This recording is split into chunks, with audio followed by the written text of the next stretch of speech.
sa Manila, ako ay nananabik. Mabaliw-baliw ako sa kanyang mga halik.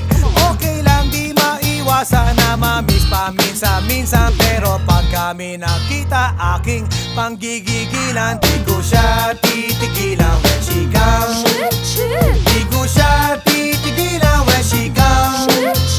Di ko siya titigilan, di ko siya titigilan, di ko siya titigilan when she comes. Ay ganda ng aming samahan at walang nanlalamig.